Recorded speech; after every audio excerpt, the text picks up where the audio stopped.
Bismillahirrahmanirrahim. Assalamualaikum warahmatullahi wabarakatuh.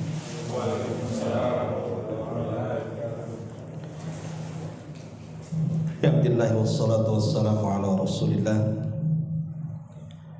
wa ala alihi wa sahbihi wa mawalah wa la hawla wa la quwwata illa billahi wa ba'du. Alhamdulillah, segala puja dan puji hanya milik Allah Subhanahu wa ta'ala. Salawat dan juga salam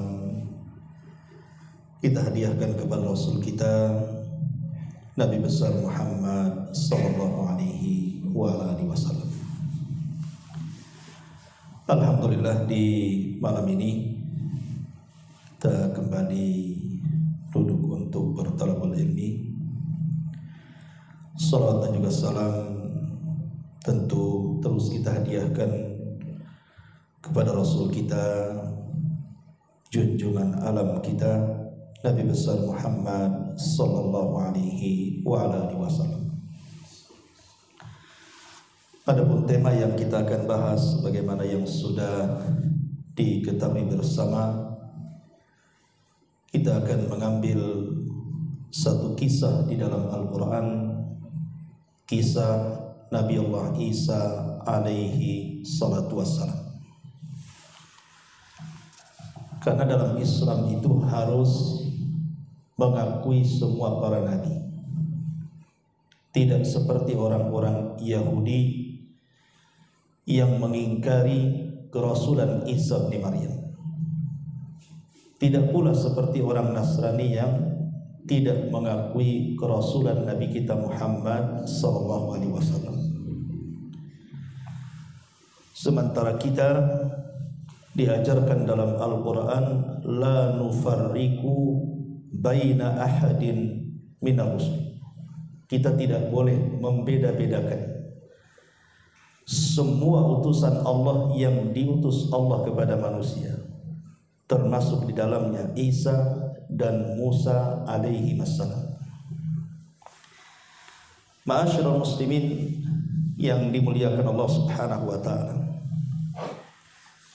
Nabi Allah Isa alaihi salatu wassalam adalah nabi yang terakhir yang diutus oleh Allah Subhanahu wa ta'ala kepada Bani Israel. Dan Bani Israel sendiri adalah keturunan daripada Nabi Allah Ya'qub putra Ishak. Karena Israel itu nisbah daripada atau nama daripada Nabi Ya'qub itu sendiri, makanya keturunannya disebut Bani Israel. Nabi-nabi yang diutus kepada Bani Israel ini banyak sekali, boleh dikata ribuan. Walaupun yang kita kenal namanya dalam Quran itu cuma 25 nabi dan rasul, di mana sebagian besar dari 25 nabi dan rasul semua adalah rasul-rasul Bani Israel. Karena yang diutus kepada bangsa Arab itu cuma 4 saja. Pertama, Nabi Allah Hud yang diutus kepada bangsa Ad. Kemudian Nabi Saleh yang diutus kepada bangsa Thamud. Kemudian Nabi Allah Syu'aib yang diutus kepada bangsa Madian. Dan Rasul kita Muhammad sallallahu alaihi wasallam yang diutus kepada seluruh manusia. Adapun selebihnya, kebanyakan nabi-nabi dan rasul itu diutus kepada Bani Israel. Lah yang terakhir dari nabi-nabi Bani Israel dan yang paling masyhur, bahkan masuk dalam deretan ulul azmi yang 5, adalah Isa ibnu Maryam. Makanya saat Nabi sallallahu alaihi wasallam lahir, orang-orang Yahudi mereka tidak bisa tidur di malam hari, karena nampak ada bintang-bintang yang muncul pertanda kelahiran seorang nabi. Mereka sebut dengan bintang Ahmad. Tapi di malam itu tidak ada satupun wanita Yahudi yang melahirkan. Justru ada seorang wanita mulia dari tanah Arab, Aminah bintu Wahbin, melahirkan. Pertanda kelahiran dengan munculnya bintang itu dia menjadi seorang nabi. Maka kemudian orang-orang Yahudi dan yang ada di kota Madinah bersedih. Kenapa tidak ada dari wanita Yahudi yang melahirkan malam itu? Makanya para padri dan pendeta Yahudi mereka pun menangis dan mengatakan laqad dhahabat nubuwatu Bani Israel. Telah hilang kenabian dari Bani Israel. Artinya ketika mereka mengatakan sungguh telah hilang kenabian Bani Israel, berarti Bani Israel hanya punya nabi terakhir dan tidak ada nabi setelahnya, Isa alaihi salatu wassalam. Karena nabi terakhir tidak dipilih oleh Allah dari Bani Israel, tapi dipilih oleh Allah dari Bani Ismail. Itulah Rasul kita Muhammad sallallahu alaihi wasallam. Ma'asyiral muslimin yang dimuliakan Allah Subhanahu wa taala. Dari mana kita mulai kisah Isa ini? Dan siapa Isa bin Maryam ini? Tentu karena Isa adalah salah satu dari mukjizat Allah Subhanahu wa taala. Dia terlahir tanpa bapa sehingga sulit untuk mengambil jalur nasab dari bapa. Karena jalur nasabnya dari ibu, berarti kita mulai nasabnya dari ibu.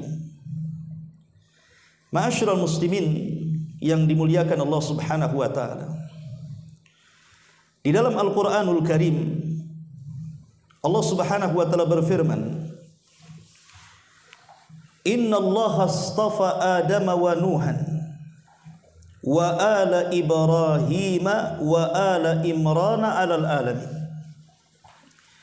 Sesungguhnya Allah Subhanahu wa taala telah memilih Adam, kemudian memilih Nuh, kemudian memilih keluarga Ibrahim dan memilih keluarga Imran di atas seluruh alam manusia pada zamannya masing-masing.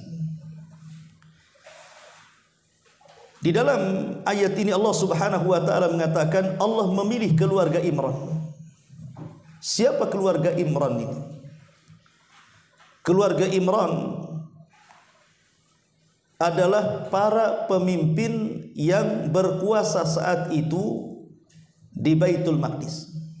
Jadi Imran adalah pemimpin di Baitul Maqdis. Allah Subhanahu wa taala takdirkan Imran ini memiliki istri yang mandul, tidak melahirkan. Sampai satu hari istri daripada Imran ini sedang berjalan-jalan di sebuah taman, tiba-tiba melihat ada burung yang sedang menyusui anak-anaknya. Kemudian disitulah mereka berdua menginginkan anak seperti burung yang sedang memberi makan anak-anaknya. Teringat kalau mereka ingin memiliki putra. Bagaimanapun Imran adalah orang suci yang ada di Baitul Maqdis. Tentu orang suci harus punya keturunan. Karena orang baik keturunannya pasti baik. Akhirnya kemudian istri daripada Imran ini bernazar. Dan itu disebutkan dalam Al-Quran. Idh qalat imra'atu Imrana Rabbi inni nazartu laka ma fi batni muharrar. Fataqabbal minni innaka antas samiul alim. Ingatlah ketika istri Imran berkata, wahai Rabbku, sesungguhnya aku menazarkan diri kepadamu, apa yang ada dalam kandunganku ini murni hanya untukmu. Artinya istri Imran ini dia bernazar kalau punya anak laki-laki, maka kelak anak laki-laki itu akan diserahkan kepada Baitul Maqdis untuk berkhidmat di Baitul Maqdis. Karena Baitul Maqdis itu tempatnya orang-orang saleh, bahkan tempat para nabi. Makanya kemudian dia bernazar dan mengatakan, aku menazarkan diriku kepadamu apa yang ada dalam kandunganku murni hanya untukmu. Maksudnya berkhidmat ke Baitul Maqdis. Maka terimalah nazarku. Maka setelah kemudian Imran bernazar, istri Imran bernazar kepada Allah Subhanahu wa taala, Allah Subhanahu wa taala kabulkan nadarnya. Dengan izin Allah Subhanahu wa taala, akhirnya kemudian istri Imran pun kemudian hamil.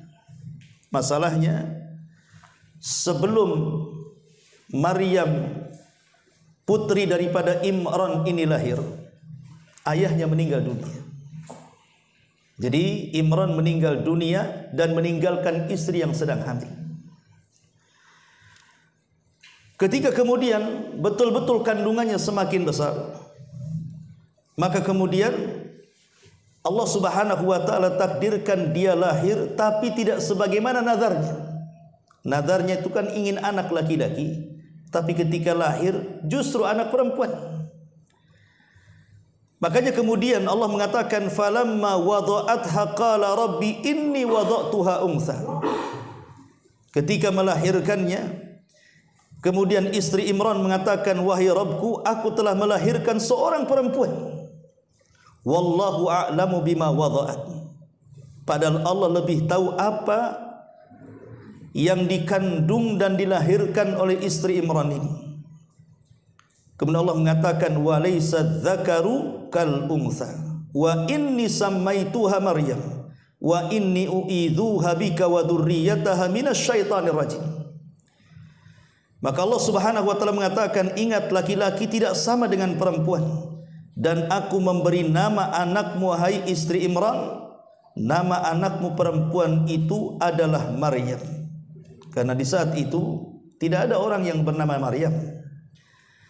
Makanya Allah Subhanahu wa taala yang memberi nama anak wanita itu dengan sebutan Maryam. Kalau sekarang banyaklah nama Maryam. Lah kemudian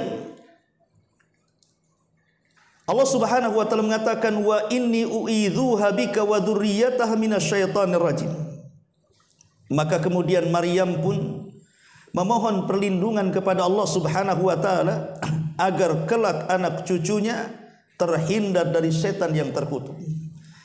Makanya Nabi SAW mengatakan ada dua bayi saat kelahiran tidak disentuh setan.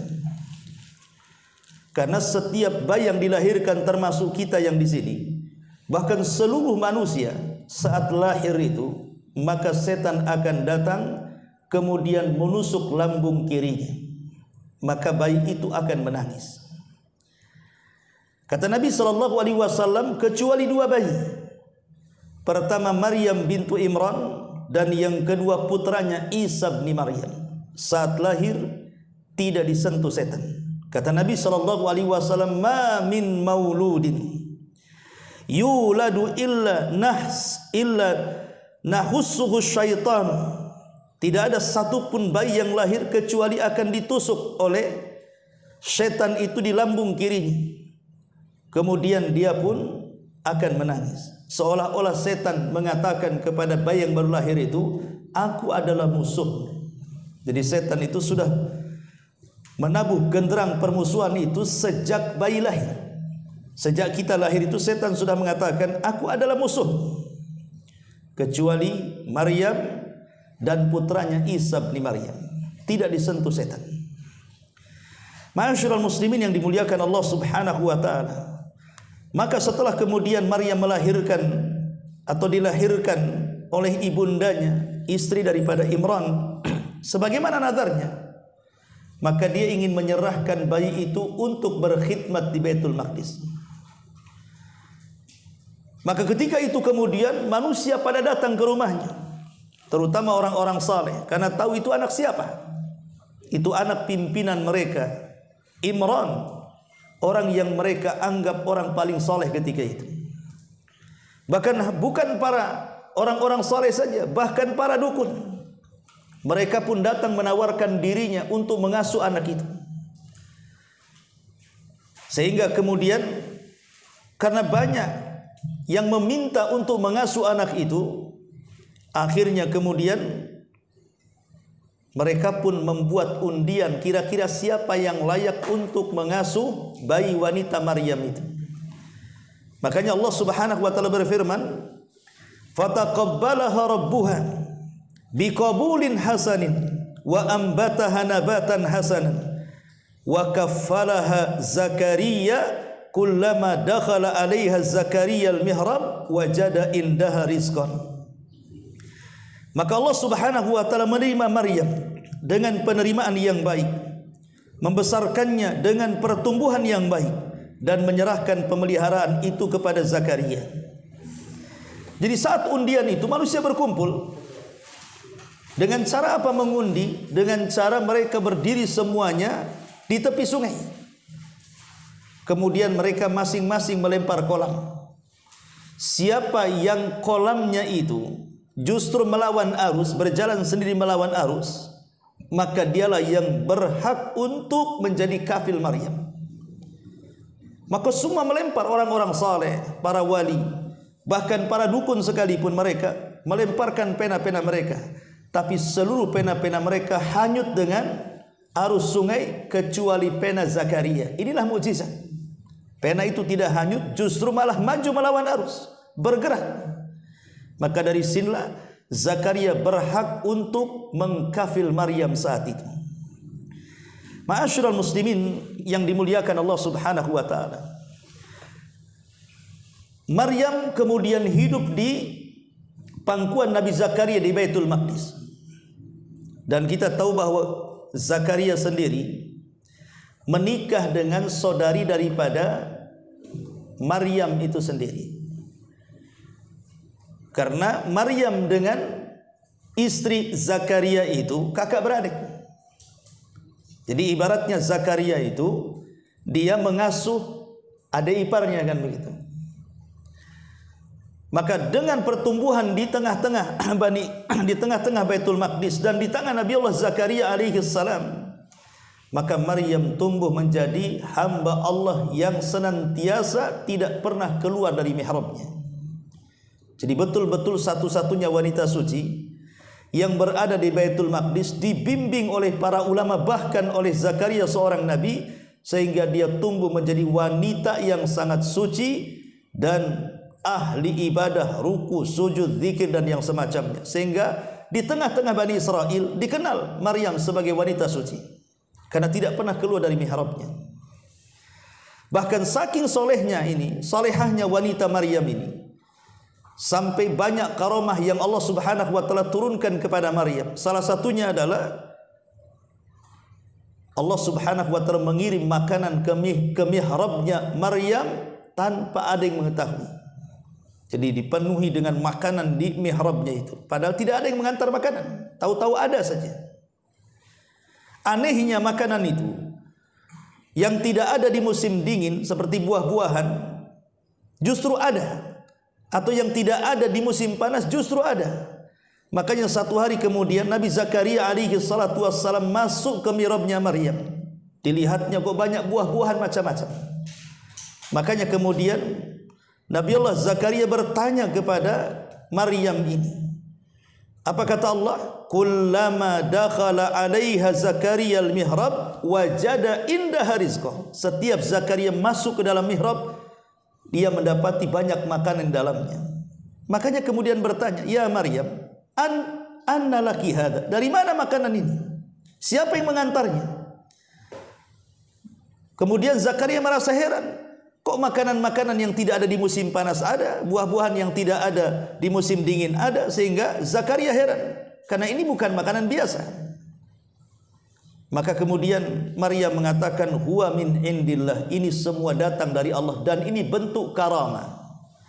Bentuk karamah yang Allah Subhanahu wa taala anugerahkan kepada Maryam. Ma'asyiral muslimin yang dimuliakan Allah Subhanahu wa taala. Setelah Maryam pun kemudian menginjak remaja, kemudian dewasa. Maka kemudian satu hari karena ada sebuah hajat, Maryam keluar dari Baitul Maqdis. Maksudnya keluar dari tempat ibadahnya. Masalahnya, tiba-tiba kemudian Maryam dihadang oleh seorang laki-laki yang sangat tampan sekali. Laki-laki itu sebenarnya adalah jelmaan daripada Jibril yang diutus oleh Allah Subhanahu wa taala. Ingat bahwa Jibril kalau turun ke bumi dan menemui Nabi SAW, maka dia akan membentuk dirinya dengan seorang laki-laki yang paling tampan dan paling gagah. Seperti dikisahkan Aisyah radhiyallahu anha, satu hari Aisyah melihat ada seorang laki-laki menaiki kuda putih. Disangkanya itu adalah Dihyatul Kalbi, dan Dihyatul Kalbi itu adalah seorang sahabat yang paling tampan. Sedang berbicara dengan Nabi, anehnya Nabi di bawah, sahabat ini pula di atas. Kan tidak sopan. Harusnya kan Nabi di atas, sahabat di bawah. Jadi Aisyah radhiyallahu anha bertanya, Rasul, aku melihat engkau sedang berbicara dengan Dihya. Maksudnya Dihyatul Kalbi. Maka Nabi SAW mengatakan kepada Aisyah, itu bukan Dihya, itu adalah Jibril. Dia menitipkan salam untukmu. Dari sini kita tahu bahwa Jibril itu kalau datang kepada Rasul, maka akan mencari bentuk yang paling gagah dan tampan, dan selalunya membentuk dirinya seorang sahabat yang bernama Dihyatul Kalbi. Lah sama ketika Jibril menemui Maryam Al-Adhra alaiha salam ini, berbentuk laki-laki yang sangat tampan sekali.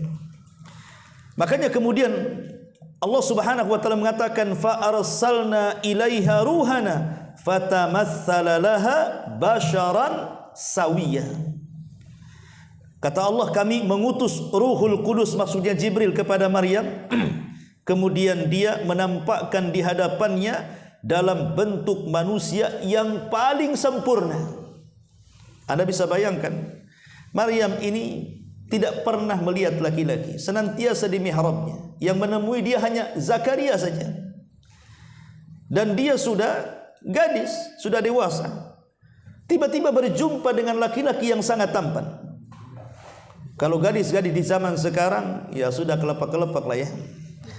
Tapi Maryam ini wanita suci. Dia menjaga kehormatannya.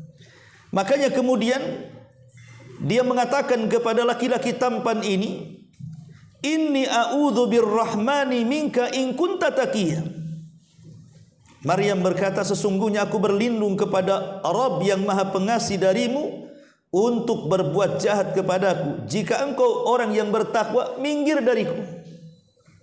Jadi Maryam berusaha menjaga dirinya, tidak mau tergoda dengan laki-laki setampan apapun. Maka kemudian Jibril setelah Maryam bicara seperti itu, baru dia mengungkapkan siapa dirinya. Jati dirinya diungkapkan kepada Maryam, dan dia mengatakan, qala innama ana rasulu rabbik li ahaba laki ghulaman zakiyya. Oh tenang wahai Maryam, aku ini utusan Rabbmu, aku ini malaikat. Aku diutus oleh Allah Subhanahu wa taala, kata Jibril, untuk aku anugerahkan kepadamu dengan izin Allah Subhanahu wa taala seorang anak laki-laki yang suci kepadamu. Tentu Maryam kaget. Bagaimana mungkin dia akan memiliki keturunan sementara dia tidak menikah? Bagaimana mungkin dia hamil sebelum disentuh laki-laki? Makanya Maryam mengatakan, anna yakunu li gulamun walam yamsasni bashar walam aku bagiya. Wahai Jibril, bagaimana mungkin aku punya anak laki-laki padahal tidak pernah disentuh laki-laki? Bahkan aku bukan seorang pelacur, aku bukan orang jahat, aku bukan orang yang nakal. Tidak, aku ini orang suci. Bagaimana mungkin aku akan punya anak laki-laki? Maka Allah melanjutkan kisahnya. Qala kadzalika qala rabbuki huwa alayya hayyin walinaj'alahu ayatan lin-nasi wa rahmatan minna wa kana amran maqdiya. Jibril pun berkata, demikianlah Rabbmu wahai Maryam telah berfirman, hal itu sangat mudah bagiku, kata Allah, dan agar kami menjadikannya sebagai tanda kebesaranku bagi manusia dan rahmat dari kami. Hal itu adalah satu urusan yang sudah diputuskan Allah Subhanahu wa taala. Artinya mau tidak mau kau harus menerimanya. Ini sudah takdir dari Allah Subhanahu wa taala. Jadi Jibril mengingatkan kepada Maryam untuk percaya dengan takdir dan putusan Allah Subhanahu wa taala. Ma'asyiral muslimin yang dimuliakan Allah Subhanahu wa taala, maka Jibril sebelum meninggalkan Maryam, dia meniupkan ruhnya Isa bin Maryam ke dalam pesaknya Maryam. Kemudian ruh itu akhirnya turun dan masuk dari kemaluannya Maryam, kemudian masuk ke dalam rahimnya. Dari sini para ulama mengatakan bahwa proses lahirnya atau proses terciptanya Isa bin Maryam sama dengan bayi-bayi yang lainnya, sebab dia terlahir daripada rahim. Artinya kalau terlahir dari rahim berarti dimulai daripada segumpal air mani, kemudian setelah itu berubah menjadi segumpal darah, kemudian setelah itu berubah menjadi segumpal daging, maka bentuklah manusia. Jadi kelahiran Isa normal, atau kehamilan Maryam ketika mengandung Isa itu normal, sama dengan bayi-bayi yang dikandung oleh ibu-ibu selama 9 bulan. Umumnya kan kalau perempuan hamil kan 9 bulan. Ya ada yang lebih daripada 9 bulan tapi jarang. Seperti kasusnya Abu Hanifah. Di kandungan ibundanya 2 tahun, ketika melahirkan sudah ada giginya. Itu Abu Hanifah, seorang imam madhab yang mencetuskan madhab Hanafi. Itu 2 tahun di kandungan ibunya, udah keluar dan nyengir ada giginya. Ma'asyiral muslimin yang dimuliakan Allah Subhanahu wa taala. Maka setelah itu kemudian fahamalathu fantabadat bihi makanan qasiyan. Maka Maryam mengandungnya lalu mengasingkan dirinya bersamanya ke tempat yang jauh. Kenapa demikian? Tentu Maryam ketakutan. Bagaimana mungkin dia belum kawin, tidak disentuh laki-laki, bagaimana mungkin dia hamil? Apa yang dikatakan Bani Israel kepadanya? Sementara ibundanya wanita suci, ibundanya wanita baik-baik, istri daripada orang yang paling soleh di Baitul Maqdis, Imran. Bagaimana mungkin dia hamil? Tentu ini akan jadi aib bagi masyarakat Bani Israel. Akhirnya kemudian dia pun mengasingkan diri keluar dari Baitul Maqdis. Ketika kehamilannya sudah membesar, dia takut. Saat kehamilan ini kemudian ketahuan oleh istri daripada Zakaria. Istri Zakaria ini saudarinya. Lah kebetulan istri Zakaria sendiri sedang mengandung Yahya yang kelak akan menjadi nabi putra daripada Zakaria. Sama-sama sedang mengandung. Maryam sedang mengandung Isa, sementara istri Zakaria sedang mengandung Yahya. Maka kemudian istri daripada Zakaria heran, kenapa Maryam bisa hamil? Tetapi kemudian istri daripada Zakaria juga heran dengan kandungan bayinya yang sudah bergerak.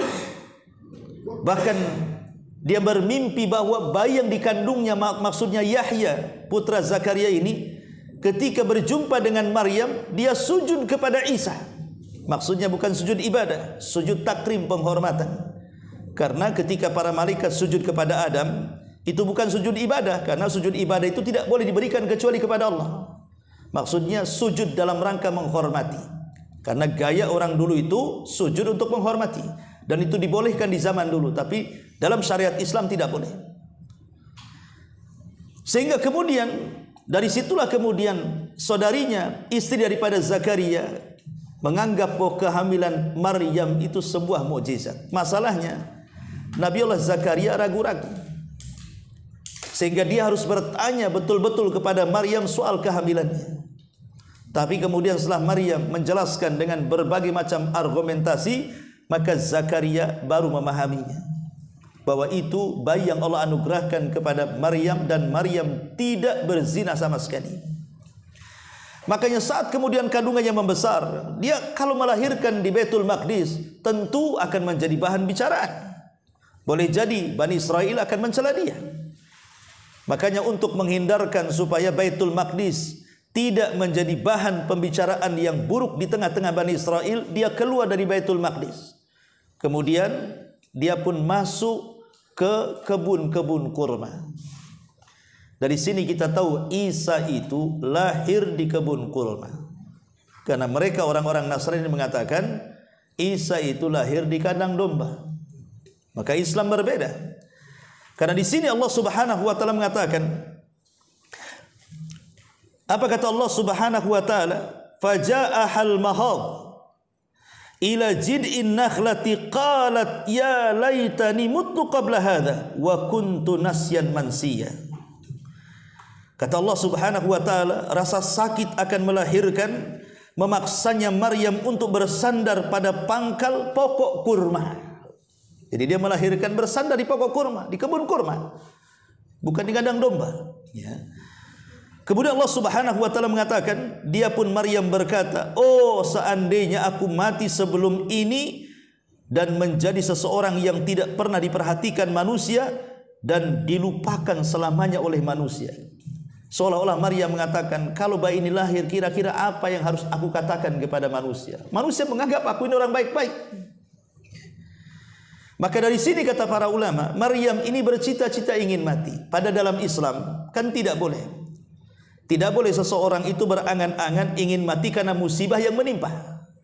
Kata Nabi SAW, la tatamanna al-mauta. Tidak boleh seseorang itu berangan-angan ingin mati sebab musibah yang menderitanya. Seperti orang sakit parah bertahun umpamanya. Kemudian dia tidak tahan dengan penyakitnya, kasihan dengan orang-orang yang merawatnya. Tiba-tiba ada pikiran, lebih baik mati daripada hidup saya. Atau orang-orang yang terlilit ekonomi, susah cari pekerjaan, susah cari makan, harus merawat anak-anaknya dan begitu seterusnya. Terkadang kepikiran ingin gantung diri. Atau mungkin datang ke jembatan satu di Barelang, ingin nyemplungkan diri. Ya. Terkadang ada orang yang seperti itu. Ya. Tapi kenapa kemudian Maryam di sini malah ingin meninggal dan dia ingin selamanya dilupakan manusia dan tidak pernah diingat kebaikannya? Ulama mengatakan ada hal seseorang itu boleh berangan-angan ingin mati kalau dia takut terfitnah agamanya. Bukan persoalan dunia ya. Kalau tadi kan faktor ekonomi susah, akhirnya bercita-cita ingin mati. Faktor sakit akhirnya bercita-cita ingin mati. Itu semua urusan dunia. Jadi larangan seseorang itu berangan-angan ingin mati ini kalau dalam urusan dunia. Tapi kalau dalam urusan agama maka tidak masalah. Kalau dia takut terfitnah agamanya maka tidak ada masalah. Ya. Tetapi orang-orang yang diberikan musibah oleh Allah, kalau memang dia tidak tahan, maka Rasul mengatakan wa in kana walabun, kalau memang harus seseorang itu bercita-cita ingin mati, silahkan, tapi berdoalah seperti ini kata Rasul. Ya Rabb, kalau kematianku lebih baik bagiku maka wafatkan aku. Tapi kalau hidupku lebih baik maka sembuhkan dan berikan aku kesempatan untuk beramal saleh. Makanya Nabi SAW pernah satu hari Abbas pamannya sedang sakit parah dan ingin mati daripada hidup. Maka Rasul melarang, wahai Abbas, tidak boleh seseorang itu berkeinginan ingin mati. Sebab kalau Allah sembuhkan dan dia orang jahat, ada kesempatan untuk bertobat. Tapi kalau Allah sembuhkan dan dia orang baik, adalah kesempatan untuk menambah amal saleh. Ma'asyiral muslimin yang dimuliakan Allah Subhanahu wa taala. Akhirnya kemudian Maryam pun dengan susah payah dia melahirkan sampai Allah mengatakan, fanadaha min tahtiha alla tahzani qad ja'ala rabbika tahtaki sariya. Jibril diutus oleh Allah Subhanahu wa taala untuk menenangkan Maryam yang saat itu akan melahirkan. Apa kata Jibril? Maka Jibril berseru kepada Maryam dari tempat yang rendah, janganlah engkau bersedih, sesungguhnya Rabbmu telah menjadikan anak sungai di bawahmu dan engkau tidak akan susah melahirkan. Jadi kalaupun dia haus, sudah ada air di sekitarnya. Kalaupun dia lapar, tinggal goyangkan saja pohon kurma, maka akan jatuh rutab. Rutab itu kurma yang paling lezat, yang warna kuning masih benyek itu rutab, itu kurma yang paling lezat. Makanya Allah Subhanahu wa taala mengatakan wa huzzi ilaiki bijid'in nakhlah tusakit alaiki rataban janiyah. Goyangkanlah pangkal pohon kurma itu ke arahmu, niscaya pohon itu akan menjatuhkan buah kurma yang masak untuk kau makan. Ma'asyiral muslimin yang dimuliakan Allah Subhanahu wa taala. Maka Maryam pun melahirkan. Saat melahirkan keluar cahaya. Itulah Isa bin Maryam yang kelak akan menjadi seorang nabi dari nabi-nabi Bani Israel, bahkan akhir dari seluruh nabi Bani Israel. Bahkan dia adalah ulul azmi minar rusul, bahkan dia satu-satunya nabi yang terikat dengan kita kaum muslimin kelak di akhir zaman. Karena Isa bin Maryam sampai hari ini dia belum mati. Semua para nabi mati, termasuk Nabi kita Muhammad sallallahu alaihi wasallam. Hanya Isa yang masih hidup sampai hari ini. Walaupun ada yang mengatakan Nabi Khidir masih hidup, diperselisihkan para ulama. Ada yang mengatakan dia mati, ada yang mengatakan hidup. Begitu juga Idris alaihi salam, ada yang mengatakan hidup, ada yang mengatakan mati. Tapi diperselisihkan para ulama. Kecuali Isa yang disepakati dia belum mati dan dia masih hidup dan akan turun di akhir zaman untuk membunuh Dajjal dan memimpin kaum muslimin menyebarkan Islam di akhir zaman. Ma'asyiral muslimin yang dimuliakan Allah Subhanahu wa taala. Akhirnya kemudian Maryam pun berpikir, bagaimana ini? Bayi sudah lahir. Bagaimana kalau Bani Israel bertanya siapa bapaknya? Dari mana bayi ini? Nanti mereka menuduh aku berzina. Maka Allah Subhanahu wa taala memberikan solusi kepada Maryam dengan mengatakan, kalau orang-orang datang kepadamu bertanya soal bayimu di Baitul Maqdis, jangan bicara sepatah kata pun. Diam saja. Nanti akan aku tunjukkan mukjizat kepada anak. Maka Maryam pun kemudian pulang ke Baitul Maqdis. Setiap ada orang yang berkata, itu anak siapa? Apakah engkau seorang ibu pezina? Itu siapa bapaknya? Maka Maryam diam, persis seperti isyarat dari Allah Subhanahu wa taala. Tetapi Allah Subhanahu wa taala ingin membersihkan Maryam, bahwa Maryam bukan pezina. Ya, Maryam wanita suci.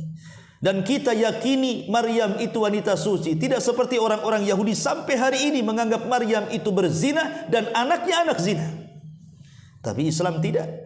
Islam tetap mengatakan Maryam itu wanita suci dan anaknya juga anak yang suci, bukan hasil zina. Makanya ada satu kisah.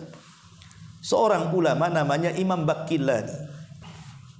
Imam Baqillani ini ditantang debat oleh seorang raja Nasrani di zaman itu.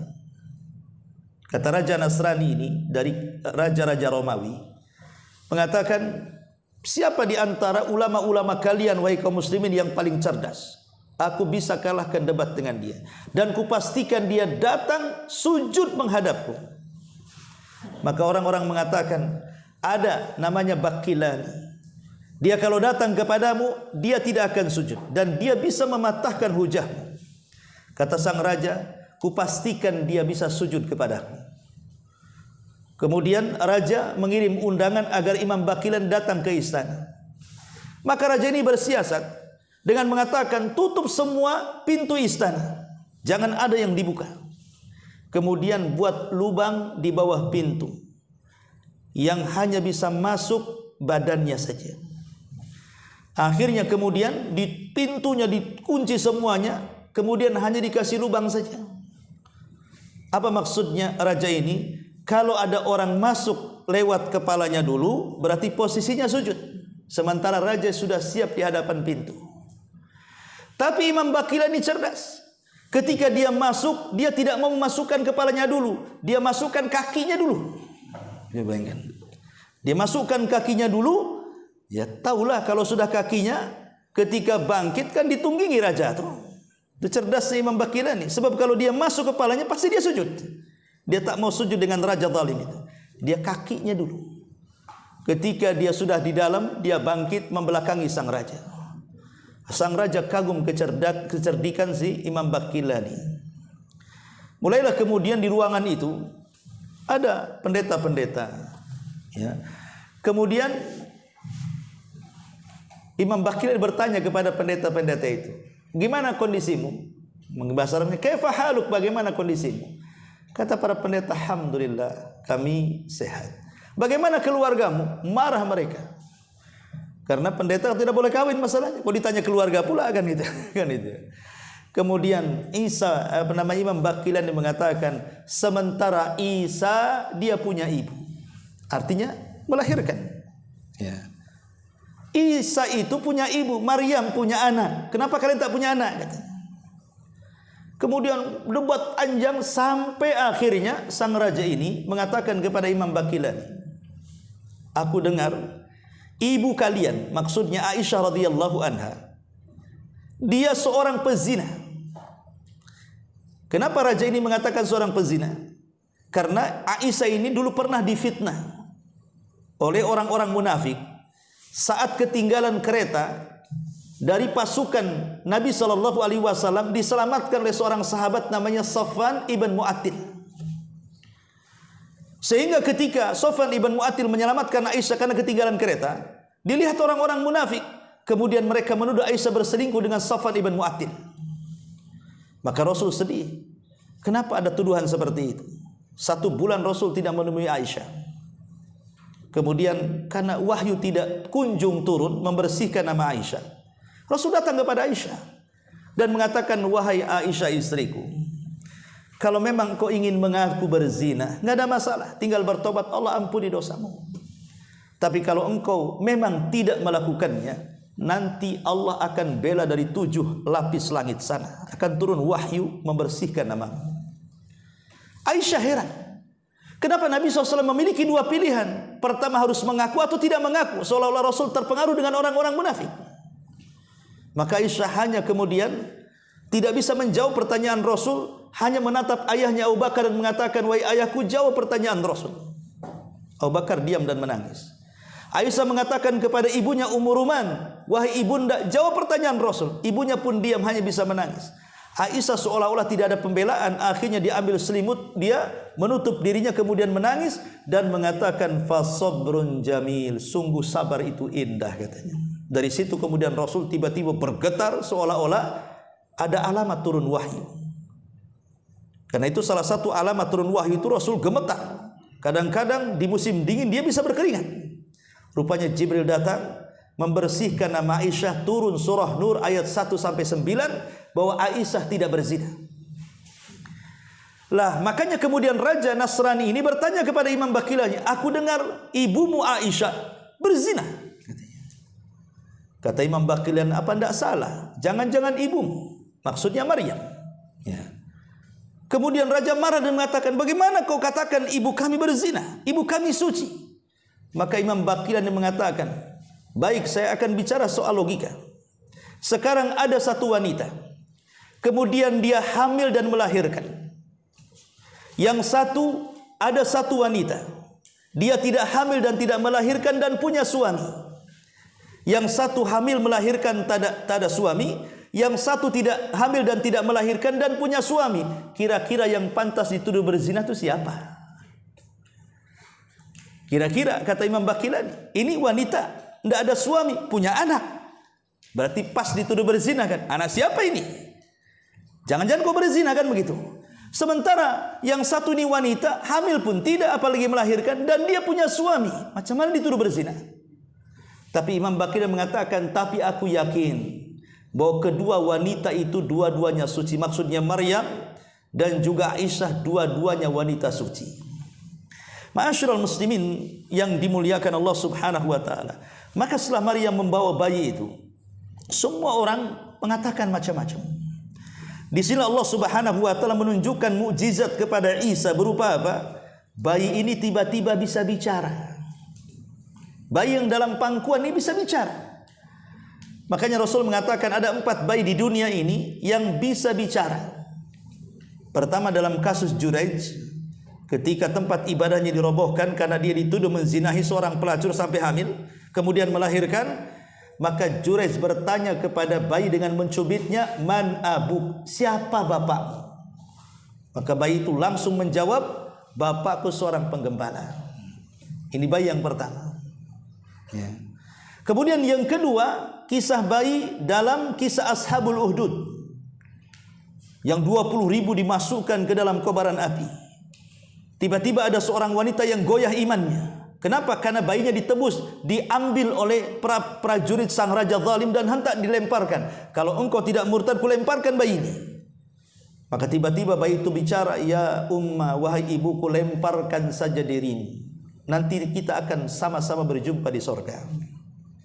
Yang ketiga, bayi Masyitah. Masyitah tukang sisir Fir'aun. Ya. Saat hendak dimasukkan oleh Fir'aun ke penggorengan, tiba-tiba bayinya juga sama, diancam kalau engkau tidak murtad dan menyembah Fir'aun, bayi ini akan dilempar.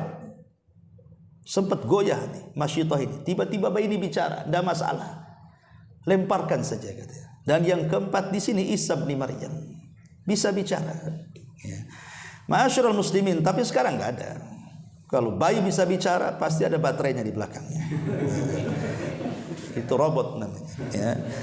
Jadi intinya bahwa Isa bin Maryam tiba-tiba bicara. Apa yang dibicarakan Isa di sini? Tiba-tiba Isa mengatakan, Qala inni Abdullah ataniyal kitaba wa ja'alani nabiyya wa ja'alani mubarakan aynama kuntu wa awsani bis salati waz zakati ma dumtu hayya wa barram biwalidati wa lam yaj'alni jabbaran syaqiyya wa salamun alayya yauma wulidtu wa yauma amutu wa yauma ub'atsu hayya. Tiba-tiba Isa ngomong di hadapan manusia yang hendak menuduh ibunya berzina. Kata Isa, sesungguhnya aku adalah hamba Allah. Dia akan memberikan kitab kepadaku, maksudnya Injil, dan akan menjadikan aku seorang nabi. Bayangkan, bayi ngomong begitu. Aku ini hamba Allah, akan diberikan kitab, dan Allah akan menjadikan aku seorang nabi.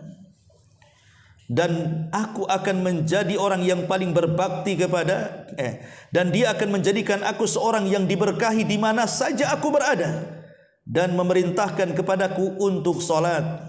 Bayi mengatakan, saya diperintahkan Allah untuk salat, untuk zakat sepanjang hayatku. Bahkan diperintahkan aku oleh Allah agar aku menjadi orang yang berbakti kepada ibuku, serta dia menjadikan aku orang yang tidak sombong dan tidak celaka.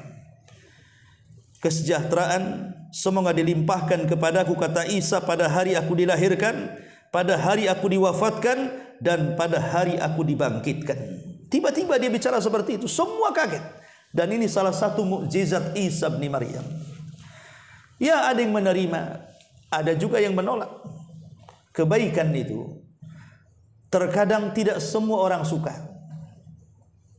Anda berbuat baik, apa semua orang suka? Tidak juga. Banyak orang yang hasad. Jangan-jangan lagi pamer, padahal kita ikhlas. Ya. Bahkan sekalipun kita mungkin seorang nabi kemudian diberikan mukjizat, tidak semua orang menerima mukjizat. Banyak kok para nabi yang kemudian ketika mengeluarkan mukjizat itu ada yang beriman, ada yang kufur. Contoh memangnya kisah Nabi SAW diminta agar dibelahkan bulan menjadi dua.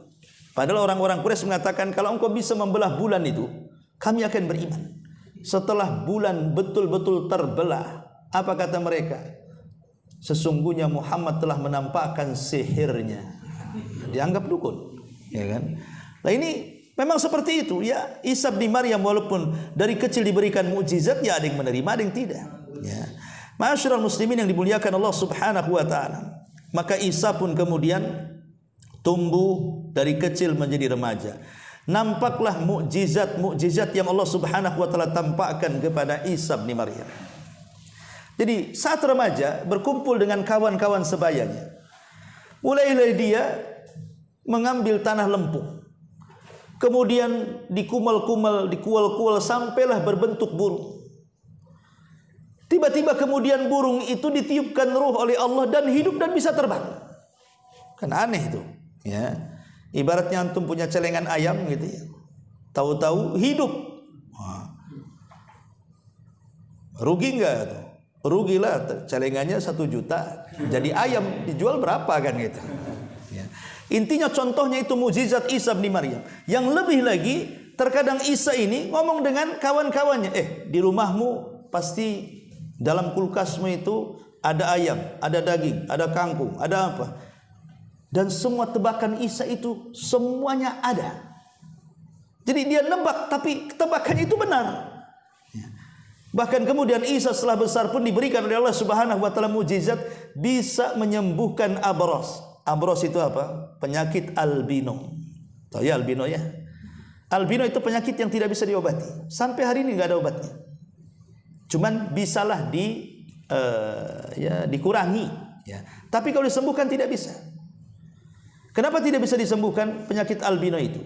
Karena itu salah satu mukjizat Isa bisa menyembuhkan albino. Kalau bisa disembuhkan orang biasa, ngapain jadi mukjizat Isa? Makanya albino tidak akan bisa disembuhkan. Karena dijadikan mukjizat oleh Isa. Orang-orang di zaman itu tidak bisa menyembuhkan, Isa pula bisa menyembuhkan. Albino itu yang putih-putih itu. Itu namanya penyakit albino. Itu dalam bahasa Arab disebut abros namanya. Dan ini disebutkan di dalam Al-Quran. Allah Subhanahu wa taala berfirman tentang mukjizat Nabi Isa dalam Al-Imran 49 itu. Wa rasulan ila bani Israil, inni qad ji'tukum bi ayatin mir rabbikum. Inni akhluqu lakum minat tini kahayati tayri fa anfuhu fihi fayakunu tayran biidznillah. Wa ubri'ul akma'aha wal abras. Di sini disebut wal abras wa uhyil mauta biidznillah wa unabbiukum bima ta'kuluna wa ma tadakhiruna fi buyutikum. Inna fi dzalika laayatan lakum in kuntum mu'minin. Dan Allah Subhanahu wa taala menjadikan Isa sebagai seorang rasul yang diutus kepada Bani Israel. Beliau berkata, maksudnya Isa, sesungguhnya aku telah datang kepada kalian dengan membawa mukjizat dari Rabbku. Dan sesungguhnya aku bisa membuat untuk kalian dari tanah liat. Kemudian aku bentuk seperti burung, kemudian aku meniupnya, tiba-tiba dia menjadi burung betulan dan terbang. Tentu ini semua karena izin Allah Subhanahu wa taala. Dan aku juga menyembuhkan orang-orang yang buta dari lahir. Jadi orang yang buta bisa disembuhkan. Maksudnya dari lahir ya, bukan setelah tua disembuh. Enggak, ini dari lahir dia memang sudah buta, Isa bisa menyembuhkannya. Kemudian juga bukan hanya itu saja, wal abras, dan orang yang terkena penyakit albino. Ada yang mengatakan abras ini kusta bahasa gitu. Ada yang mengatakan albino tadi. Kemudian wa uhyil mauta, dan aku juga bisa menghidupkan orang mati dengan izin Allah. Jadi Isa ini bisa menghidupkan orang mati, tentu dengan izin Allah. Jadi ada satu waktu Isa ini punya kawan, ya, kawannya sakit parah dan menjelang kematiannya. Jadi istri kawannya yang sedang menunggu suaminya yang mendekati ajal itu, dia ingin memberitahu Isa bahwa temannya sebentar lagi akan mati dan sedang sakit parah. Diutus. Masalahnya tempat dia dengan Isa ini jauh, berhari-hari. Zaman itu kan nggak ada kendaraan kecuali dengan jalan kaki, kuda atau naik unta. Sehingga kemudian setelah orang ini berjalan, orang ini meninggal. Kemudian orang ini sampai kepada Isa memberitahu kawannya sakit, padahal sudah meninggal tuh. Maka Isa bergegas, kan itu kawannya. Akhirnya kemudian Isa pun bergegas mendatangi kawannya, rupanya sudah meninggal beberapa hari. Maka Isa berdoa kepada Allah Subhanahu wa taala, tiba-tiba kemudian dia hidup kembali karena izin Allah Subhanahu wa taala. Ya. Bahkan ada juga kisah Isa ini sudah menghidupkan beberapa kali, dan orang-orang menganggap bahwa Isa ini jangan-jangan dia sudah ada sandiwara dengan orang yang pura-pura mati kemudian pura-pura dihidupkan.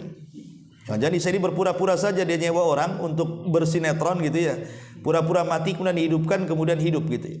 Jadi ada orang yang enggak yakin dengan Isa bin Maryam. Akhirnya kemudian mereka meminta agar Isa bin Maryam menghidupkan orang terdahulu. Orang-orang terdahulu maksudnya orang bukan di zamannya. Saat Isa bercerita tentang kisah Nuh alaihi salam, kemudian Nuh ini kaumnya dihancurkan, kemudian Allah selamatkan di dalam perahu itu putra-putra Nuh, Syam, Ham dan Yafis. Ya, kemudian ceritakan. Jadi orang-orang enggak percaya. Aku enggak percaya dengan kisah itu, kecuali aku ingin mendengar dari orangnya sendiri. Artinya, kalau ingin dipercaya kisahmu, hidupkan pelakunya yang ada di perahu itu. Menghidupkan zaman dulu, umat zaman dulu. Akhirnya Isa bin Maryam mendatangi kuburan Syam putra Nuh yang ada di perahu itu. Berdoa kepada Allah, tiba-tiba kuburannya bergerak, tiba-tiba keluar Syam putra Nuh itu. Kemudian dia menceritakan kisahnya. Kemudian dia pun meninggal kembali. Walaupun ya ini kan kisah Israiliyat ya. Kita ini nggak usah yakin selalu membenarkan ataupun tidak perlu juga mendustakan. Namanya kisah-kisah Israiliyat ini hanya pelezat sejarah saja. Karena kita sudah punya Quran dan Sunnah. Cukuplah berpegang kepada Quran dan Sunnah. Tidak perlu kepada kisah-kisah Israiliyat. Kisah Israiliyat ini bisa dibenarkan, bisa tidak. Tapi jangan didustakan. Karena kalau didustakan takutnya benar. Ya. Makanya Rasul mengatakan hadithu am bani Israil wala haraja. silahkan ceritakan tentang kisah Bani Israel dan tidak mengapa, asal tidak bertentangan dengan Al-Quran dan Sunnah. Kalau bertentangan Quran dan Sunnah ya jelas itu batil ya. Seperti contohnya umpamanya kisah Israelia tentang kisah perahunya Nuh, yang ketika itu dalam perahu Nuh itu rupanya Nuh terombang-ambing entah berapa hari berapa bulan di kapal itu. Rupanya perbekalannya berkurang. Rupanya setelah berkurang apa? Dicuri oleh tikus. Makanya tikus itu dalam Islam disebut fawasik, binatang fasik, dan harus dibunuh. Jadi Islam menganjurkan membunuh tikus. Jadi ada binatang-binatang yang dianjurkan dibunuh, ada binatang-binatang yang tidak boleh dibunuh. Seperti kodok nggak boleh dibunuh. Ya. Ini malah kemudian disate, sate kodok. Nggak boleh. Ya. Kalau tikus nggak apa-apa, bunuh. Berarti binatang yang boleh dibunuh haram dimakan. Binatang yang tidak boleh dibunuh itu pun haram dimakan. Dua-duanya haram dimakan. Kodok nggak boleh dimakan. Kemudian apalagi tawon, madu, ya, lebah tak boleh dimakan. Cicak boleh dimakan pula. Nanti jadi merangkak pula di tembok habis makan cicak. Artinya bahwa tawon, kemudian burung hudhud, nah itu kan nggak boleh dibunuh. Ada binatang-binatang yang salah satunya tikus itu justru binatang harus dibunuh. Ular, kalajengking itu harus dibunuh tuh.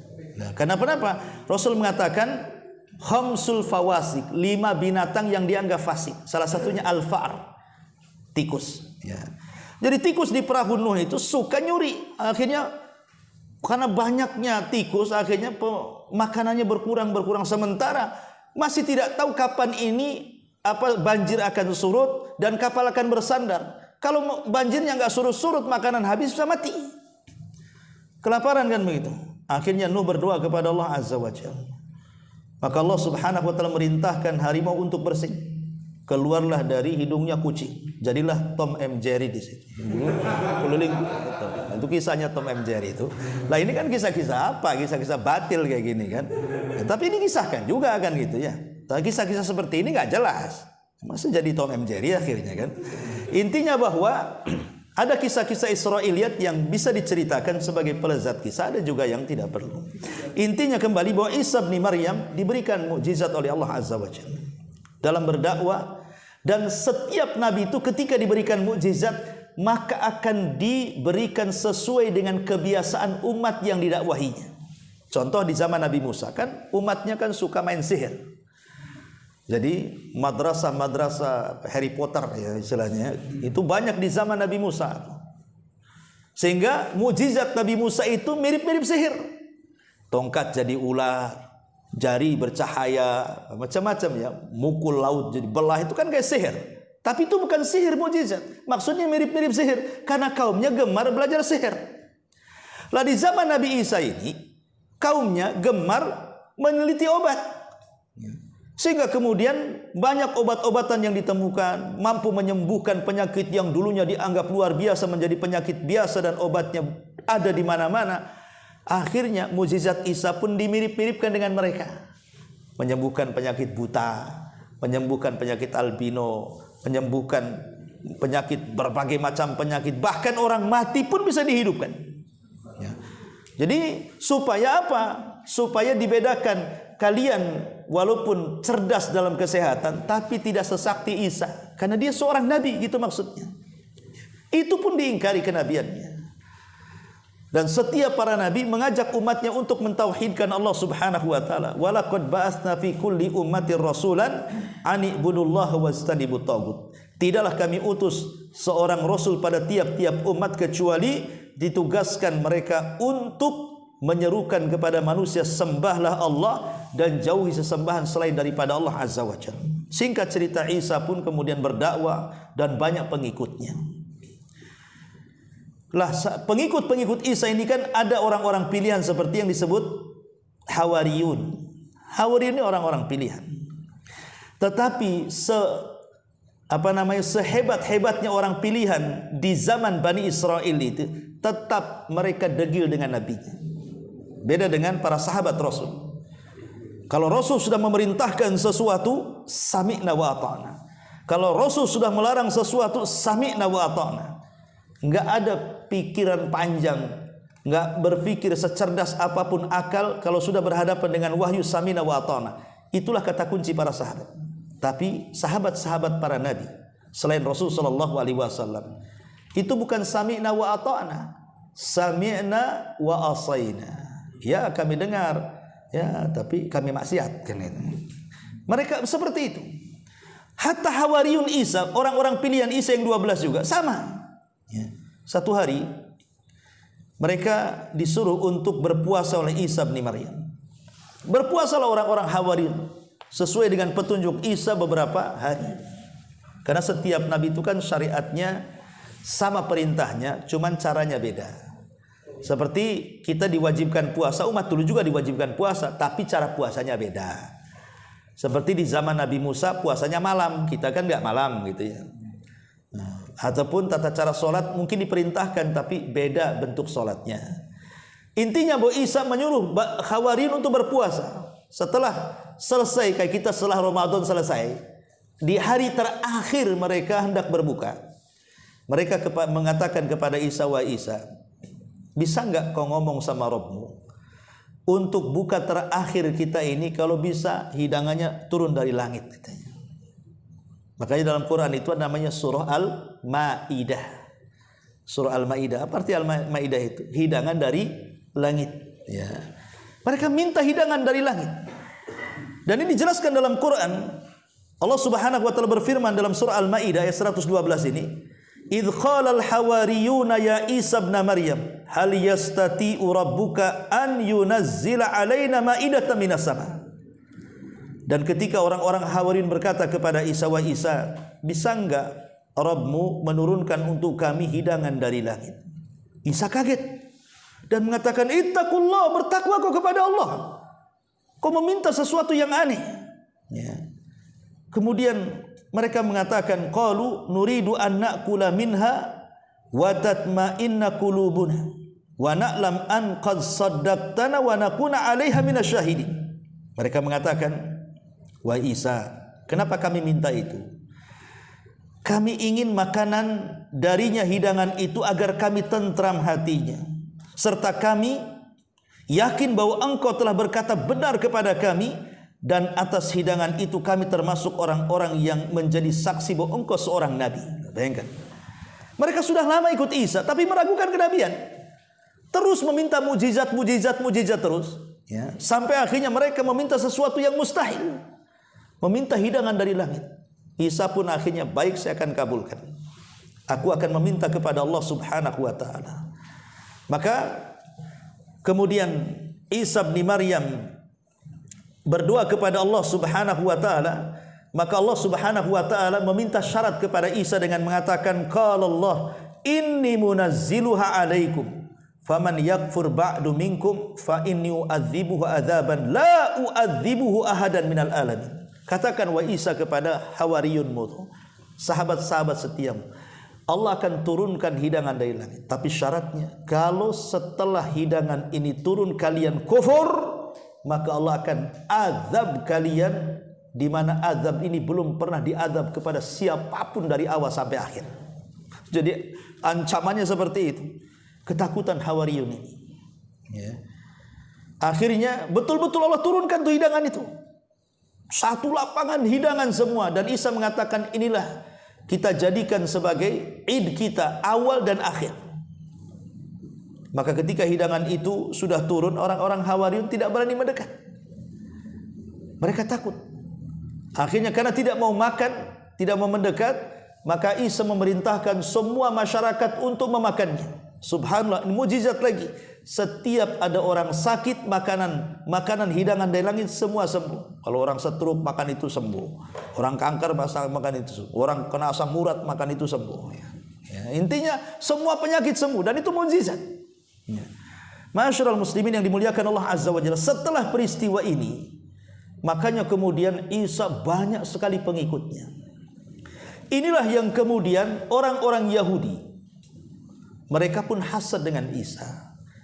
Kemudian mereka menghasut Raja Romawi dan mengatakan, kalau Isa dibiarkan hidup, maka dia akan memberontak kita. Kalau dia sudah banyak pengikutnya, Bisa saja dia memberontak kerajaan.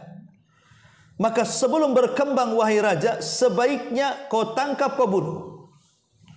Maka dari situlah kemudian raja memerintahkan pasukan, tangkap Isa, bunuh dia. Maka bergeraklah pasukan kerajaan. Lah ketika itu Jibril memberitahu Isa. Maka Isa setelah tahu bahwa dia akan ditangkap, dibunuh, maka kemudian dia mengumpulkan di rumahnya orang-orang pilihannya. Kemudian berwasiat kepada mereka, setelah aku tidak ada di sini, maka saya minta kalian meneruskan ajaran saya. Maka akhirnya setelah peristiwa itu kan mereka menyebar kemana-mana. Itulah menjadikan Nasrani di mana-mana.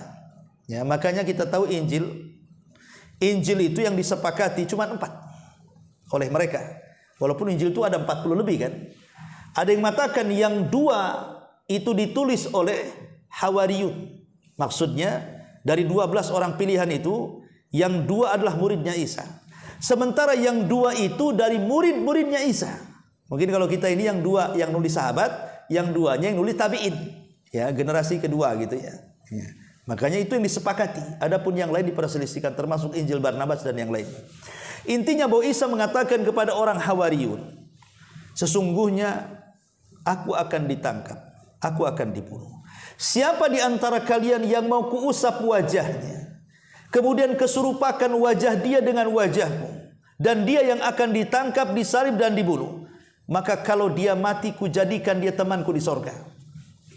Semua tidak mau. Kenapa? Mau ditangkap, disalib, dibantai. Siapa yang mau? Tetapi ada yang paling kecil dari murid Isa dari kalangan Hawariyun, dia siap untuk mengabdikan dirinya dan mengatakan, baik, buat saja aku serupa denganmu. Maka setelah kemudian terjadi kesepakatan, Isa pun kemudian mengusap wajahnya persis seperti Isa bin Maryam. Maka ketika itu Isa kemudian berbaring, terjadi mukjizat, tiba-tiba kemudian datang cahaya dari langit, maksudnya para malaikat turun, dan saat Isa sedang tidur, maka malaikat mengangkat Isa ke langit dan diletakkan di langit kedua, dan dia masih hidup. Tetapi Isa bin Maryam walaupun di langit tidak terhitung umurnya. Jadi ketika dia turun, umurnya sama ketika dia diangkat. Ketika diangkat 33 tahun, nanti turun juga segitu umurnya. Jadi langit tidak menghitung umurnya. Dan ulama mengatakan bahwa umur penduduk sorga itu sama dengan umur Isa ketika diangkat ke langit, 33. Semua penduduk sorga itu usianya 33. Jadi antum yang sudah tua jangan sedih, nanti akan muda lagi. Karena umur 33 itu lagi kuat-kuatnya. Jadi fisiknya itu lagi kuat-kuatnya, maka dipilih usia segitu untuk menjadi usia penduduk sorga. Siapa yang 33? Kalau jangan yang sakit-sakit ya. Maksudnya yang umumnya orang 33 ini lagi kuat-kuatnya lah intinya. Jadi Isa itu diangkat di usia begitu.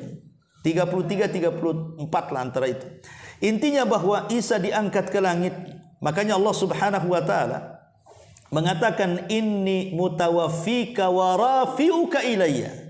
Sesungguhnya aku wafatkan kamu. Maksudnya wafat di sini tidur, bukan mati. Dan aku angkat dirimu kepadaku. Makanya Rasulullah SAW ketika peristiwa Isra Mi'raj berjumpa dengan Isa di langit kedua, mengucapkan salam. Kebetulan Isa bersama Yahya ibn Zakaria di langit kedua, dan Rasul menjumpai mereka. Dan Isa mengatakan, marhaban binabiyyin saleh. Selamat datang wahai nabi yang saleh. Jadi Nabi SAW berjumpa dengan Isa. Lah ketika Isa sudah diangkat, kemudian Hawariyun sudah pada pergi, ya, sebagaimana tugas masing-masing. Sisa orang yang diserupakan Isa itulah yang digerebek, kemudian ditangkap, kemudian disalib dan dibunuh orang-orang Yahudi. Makanya kemudian orang-orang Yahudi mengatakan, qatalna Isa bin Maryam, kami sudah membunuh Isa bin Maryam. Maka Allah bantah dalam Al-Quran, wa ma qataluhu wa ma sallabuhu walakin syubbiha lahu. Isa tidak dibunuh, Isa tidak disalib, bahkan Isa diangkat ke langit, kata Allah. Bantah. Makanya kenapa Isa di akhir zaman akan turun? Sebagai bantahan bahwa Isa belum mati. untuk membantah orang-orang Yahudi. Makanya diturunkan di akhir zaman, menunjukkan apa? Isa belum mati. Sementara orang Yahudi mengatakan kami sudah membunuh Isa. Isa belum mati. Buktinya di akhir zaman dia turun. Dan ini juga bantahan kepada Nasrani bahwa Isa itu bukan anak Tuhan, karena ketika dia turun dia menjadi makmum di belakang Imam Mahdi. Masa Tuhan jadi makmum? Ya. Jadi itu sebagai bantahan bahwa Isa, dan Isa ketika turun tidak sebagai nabi, karena syariat dia sudah sempurna saat diangkat. Jadi turun itu hanya melaksanakan tugas Allah, di mana dia akan membunuh babi, akan mematahkan salib, dan akan menjadi pemimpin kaum muslimin yang adil bersama Al-Mahdi untuk memberantas Dajjal. Ma'asyiral muslimin, kemudian akan hidup selama 40 tahun. Ya, ada yang mengatakan mereka punya anak, ada yang mengatakan hadisnya lemah. Tapi yang jelas Isa selama 40 tahun setelah diturunkannya, dia banyak berinteraksi dengan kaum muslimin. Bahkan Allah mengatakan, wa im min ahlil kitab illa la yu'minan nabihi qabla mautihi. Dan sebagian ahli kitab nanti di akhir zaman akan beriman kepada Islam, maksud Islam karena Isa bin Maryam. Jadi Isa itu akan mendakwakan Islam, mengajak manusia. Dan setiap perang cuma dua pilihannya, masuk Islam, mati. Masuk Islam, mati. Ya. Kalau di zaman Rasul ada tiga, masuk Islam, tak mau. Bayar upeti jizyah, tak mau, mati. Nah, gitu ya. Tapi di akhir zaman tidak ada jizyah upeti. Islam atau mati. Ya, makanya banyak kemudian orang-orang masuk Islam. Setelah Dajjal dibunuh Isa, kemudian semua makhluk yang ada di bumi bicara. Setiap orang-orang Yahudi, para pengikut Dajjal itu sembunyi di batu, batu pula bicara. Hei Muslim, nih kafir di belakang, bantai dia. Kemudian setiap orang Yahudi sembunyi di pohon, pohon pula bicara. Hei Muslim, nih Yahudi di belakang pohon nih, bantai dia. Dan itu salah satu keanehan di akhir zaman, kecuali satu pohon yang tak mau bicara. Namanya pohon Gorkot. Konon katanya pohon Gorkot ini ditanam besar-besaran di Israel sana. Ya, kalau kebakaran ditanam lagi, kebakaran ditanam lagi. Kenapa? Karena hadisnya bocor ke Yahudi, bahwa pohon itu yang tidak akan bicara. Dan itu pohon semacam cemara, tapi cemara bukan Gorkot. Ya, karena saya dulu dengar di Jawa Timur ada seorang kiai itu menyarankan ke pemerintah untuk menebang seluruh pohon cemara katanya. Karena itu pohon Yahudi, pohon Gorkot. Oh bukan, cemara, Gorkot. Ya marah nanti wali kotanya kalau dibentai. Intinya bahwa di akhir zaman Isa akan turun. Lah ketika turun itulah Isa bin Maryam bertepatan dengan azan subuh. Karena ketika itu Al-Mahdi kan dikepung oleh tentara Dajjal di Masjid Tur. Mau turun salah, tetap di atas salah. Kalau turun pasti mati, karena tentara Dajjal sangat kuat sekali. Kalau tidak turun tetap mati kelaparan. Makanya sampai Rasul menjelaskan kepala kerbau lebih berharga dibandingkan emas dan perak.